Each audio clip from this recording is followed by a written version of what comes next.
கொஞ்ச நேரம் நீங்கள் பேசணும் விர்ச்சுவல் வாரியர்ஸ்க்காக கொஞ்ச நேரம்லாம் பேச முடியாது, கிட்டத்தட்ட மணிக்கணக்காகும். அந்த அளவுக்கு மிகப்பெரிய பலம் வாய்ந்தவர்கள். அனைவருக்கும் வணக்கம். தமிழக வெற்றி கழகத்தின் தலைவர், தமிழகத்தின் நிரந்தர முதலமைச்சர் சி ஜோசப் விஜய் அவர்களது ஆசையுடன் இன்னைக்கு ஒரு ரூலிங் கவர்மெண்ட்டில் இன்னைக்கு டிவிகேக்கு சப்போர்ட் பண்ண அத்தனை யூடியூபர்ஸ் முன்னிலையிலும் இந்த ஏற்பாடு, இந்த நிகழ்ச்சியை அரங்கேற்றி சிறப்பாக நடத்தி கொண்டு வரும் அன்பு நண்பர்கள், மேடையில் அமர்ந்திருக்கும் எல்லாருமே நம்ம நண்பர்கள் தான். அனைவருக்கும் எனது முதற்கண் வணக்கம். அதாவது 2 ஆண்டுகளுக்கு முன்பு ஒரு சின்ன விஷயம், ஒரு லேண்ட் டிஸ்பியூட், அந்த விஷயம் நான் இங்கே சொல்கிறதுக்கு நான் குறிப்பிடுறேன். ஏன் அப்படின்னா, திமுக கவர்மெண்ட் அந்த டைமில் இருக்கும் பொழுது ஒரு சிவில் டிஸ்பியூட்டில் வழக்கறிஞர்கள் நாங்கள்லாம் வந்து தலையிட்டோம். எதற்காக அப்படின்னா, குஜராத்தில் இருந்து ஒருத்தர் இங்கே வந்து ஓஎம்ஆரில் ஒரு 100 கோடி மதிப்புள்ள ஒரு லேண்டை வந்து வாங்குறாரு. ஒரு ஐடி கம்பெனி வாங்குறாரு. அந்த ஐடி கம்பெனியை வாங்கின உடனே வாங்கின நாள்ல இருந்து 1 வருடம் ஆகுது, அவரால் அதுக்குள்ளே போக முடியல. ஏன் அப்படின்னு பார்த்தா, டிஎம்கே கவர்மெண்ட்ல அப்ப இருந்த முன்னாள் முதலமைச்சர் குடும்பத்தில் இருக்கிற ஒருத்தர் அந்த லேண்டு மேல ரொம்ப இன்ட்ரெஸ்டடா இருந்தாராம். அந்த இன்ட்ரெஸ்ட் காரணமா அந்த லேண்டுக்குள்ள யாரையுமே அனுமதிக்கல. வாங்கினவர் காத்து கொண்டே இருக்கிறார். அந்த சூழல்ல நீதிமன்றம் உத்தரவை நாங்கள் வாங்குறோம்.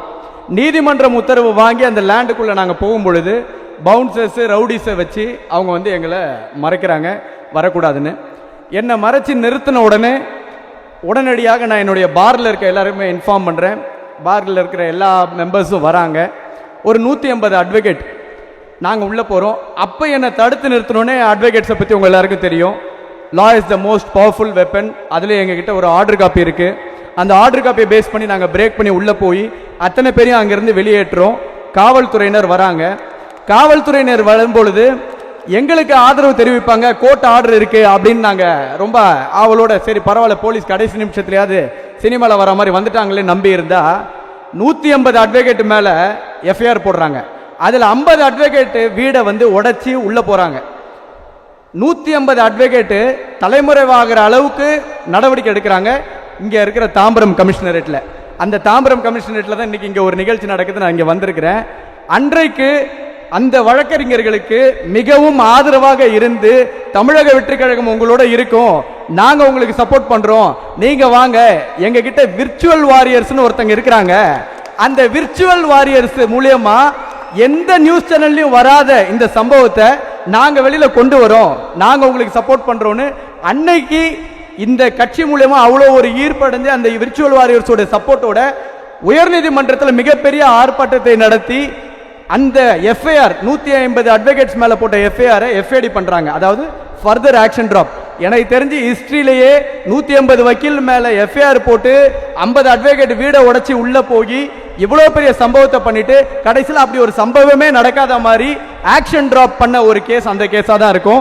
அன்றைக்கு இந்த தமிழக வெற்றி கழகமும் இந்த விர்ச்சுவல் வாரியர்ஸும் எங்க பின்னாடி நின்றதை எந்த வழக்கறிஞராலும் இன்னைக்கு வரைக்கும் மறக்க முடியாது. இப்போ எதுக்கு அந்த சம்பவத்தை நான் இதை குறிப்பிட்டு சொல்றேன் அப்படின்னா, அன்றைய நாள்ல இருந்து நாங்கள் தமிழக வெற்றி கழகத்துக்கு உள்ள வந்ததுக்கு அப்புறம் ஒரு மிகப்பெரிய தைரியமும் பலமும் இருந்தது. ரைட், சூப்பர், நமக்காக ஒரு மிகப்பெரிய பார்ட்டி, அதுவும் தலைவர் ஆரம்பிச்சிட்டாரு, எங்க பெயர்கள் எல்லாமே அவருடைய பெயர் இருக்கு அப்படின்னும் பொழுது நாங்கள் ரொம்ப ரொம்ப இன்ட்ரெஸ்டடா உள்ள வந்துட்டோம். ரொம்ப பாதுகாப்பாக இருக்கும் அப்படின்னு சொல்லிட்டு. சொல்ல போனா 1 வருஷத்துல இது வரைக்கும் 10 முறை என் மேல வந்து கைது நடவடிக்கை மேற்கொண்டாங்க காவல்துறையினர். 10 முறை. அந்த 10 முறை சட்டை கிழிஞ்சிருக்கு, கூட்டிட்டு போயிட்டு 6 மணி நேரம் ஸ்டேஷன்ல உட்கார வச்சிருக்காங்க. எல்லாம் பல்கா அட்வொகேட்ஸ் எல்லாம் வந்து பல்கா அரெஸ்ட் பண்ணாங்க. ஏன் அப்படின்னா, இந்த மாதிரி ஒரு சிவில் டிஸ்பியூட் மேட்டர்ல நம்ம பண்ண பெர்ஃபார்மன்ஸ், இதற்கு முன்னாடி நான் வந்து பல விஷயங்கள் சமூகத்துக்காக நான் செஞ்சது, சோஷியல் சர்வீஸ் செஞ்சது, இதெல்லாம் எங்க டீமை பார்த்து டிஎம்கே கவர்மெண்ட்டுக்கு கொஞ்சம் பயம். இவங்க வந்து அதுக்குள்ள போயிட்டாங்க, இந்த மாதிரி ஒரு டீமுக்கு வந்து டிவிகேன்றவங்க சப்போர்ட் பண்றாங்க, ஆரம்பத்தில் இதெல்லாம் வந்து நம்ம கட்டுப்படுத்தி நிறுத்தணும் அப்படின்ட்டு. நான் சொன்ன மாதிரி law is the most powerful வெப்பன்ற மாதிரி விர்ச்சுவல் வாரியர்ஸ்ன்ற ஒருத்தங்க இருக்கிறாங்க. ஏதாவது ஒரு சூழல் ரூலிங் கவர்மெண்ட்ல நமக்கு ஏற்பட்டாலும் அதை வந்து ஈஸியா வெளியில வரலாறு வரைக்கும் 10 வருடத்திற்கு முன்னாடி இருந்தாலும் அந்த வரலாறை எடுத்து எங்க மேல வந்து என்னென்ன நடவடிக்கைகள்லாம் காவல்துறை எதற்காகலாம் பண்றாங்கன்ற வரைக்கும் வெளியிட்டுருவாங்கன்ற நம்பிக்கையில நாங்க இதுல பயணித்து கொண்டு இருக்கிறோம். இன்றைக்கும் இந்த நிகழ்ச்சியில வந்து அவர் கூப்பிடும்போது சும்மா இந்த மாதிரி ஒரு நிகழ்ச்சி ஏற்பாடு பண்றோம், யூடியூபர்ஸ் எல்லாரும் நீங்க கொஞ்சம் கலந்துக்கிட்டு ஒரு கொஞ்ச நேரம் நீங்க பேசணும் விர்ச்சுவல் வாரியர்ஸ்க்காக கொஞ்ச நேரம்லாம் பேச முடியாது, கிட்டத்தட்ட மணிக்கணக்கு ஆகும். அந்த அளவுக்கு மிகப்பெரிய பலம் வாய்ந்தவர்கள். அதாவது உருவமே இல்லாம ஒரு திமுக போன்ற 70 ஆண்டு கட்சிக்கு மிகப்பெரிய பயத்தை ஏற்படுத்திய விர்ச்சுவல் வாரியர்ஸை பத்தி 2-3 வார்த்தையில முடிக்க முடியுமா? அப்பேற்பட்ட மாபெரும் சக்தியாக தான் நான் அவங்க எல்லாரையுமே பார்க்குறேன். இன்றைக்கு இந்த நிகழ்ச்சி ஏற்பாட்டு இவ்வளோ அழகாக செஞ்சு எங்களெல்லாம் வரவேற்று இந்த மாதிரி என்னை ஒரு சிறப்பு விருந்தினராக மரியாதை கொடுத்த இந்த மேடையில் அமர்ந்திருக்கும் அனைவருக்கும் மிக்க நன்றி.